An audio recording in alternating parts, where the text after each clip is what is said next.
വയനാട്ടിലെ NDA സ്ഥാനാർത്ഥി K സുരേന്ദ്രന്റെ പേരിലുള്ളത് 243 ക്രിമിനൽ കേസുകൾ. 2019 ലോക്സഭാ തിരഞ്ഞെടുപ്പിലും ഏറ്റവും കൂടുതൽ ക്രിമിനൽ കേസുകളിൽപ്പെട്ട സ്ഥാനാർത്ഥി കെ സുരേന്ദ്രനായിരുന്നു. 240 എണ്ണം.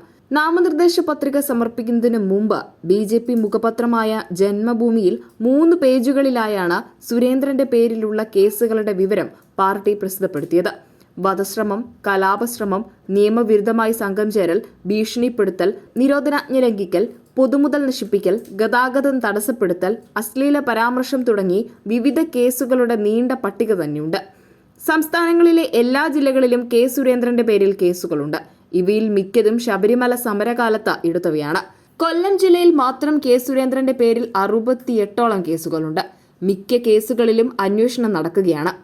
ജില്ലാ വരണാധികാരി നിശ്ചയിച്ചിട്ടുള്ള ഏതെങ്കിലും ഒരു പത്രത്തിൽ 3 തവണയോ 3 പത്രങ്ങളിൽ ഓരോ തവണ വീതമോ സ്ഥാനാർത്ഥികളുടെ പേരിലുള്ള കേസ് വിവരങ്ങൾ പ്രസിദ്ധീകരിക്കണമെന്നാണ് തിരഞ്ഞെടുപ്പ് കമ്മീഷന്റെ നിബന്ധന.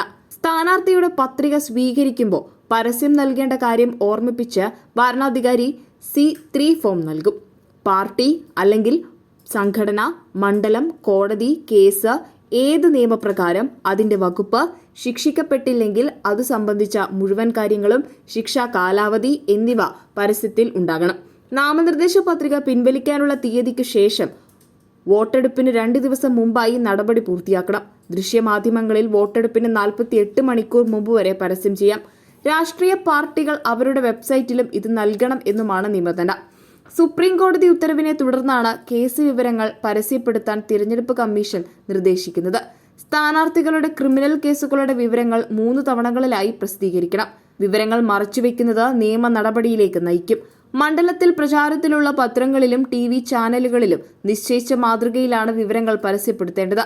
സ്ഥാനാർത്ഥി പ്രസിദ്ധീകരിച്ച വിവരങ്ങൾ സംബന്ധിച്ച് പരാതിയുണ്ടെങ്കിൽ പൊതുജനങ്ങൾക്ക് 500 രൂപയുടെ മുദ്രപത്രത്തിൽ സത്യവാങ്മൂലം നൽകാമെന്നും തിരഞ്ഞെടുപ്പ് കമ്മീഷൻ അറിയിച്ചിട്ടുണ്ട്.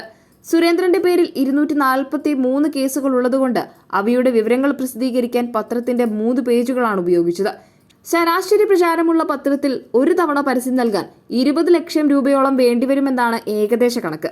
3 തവണ പരസ്യം നൽകാൻ 60 ലക്ഷം രൂപ വേണ്ടിവരും. തിരഞ്ഞെടുപ്പ് പ്രചാരണത്തിന് ആകെ ഒരു സ്ഥാനാർത്ഥിക്ക് നിയമപരമായി ചെലവാക്കാനാകുന്നത് 75 ലക്ഷം രൂപയാണ്.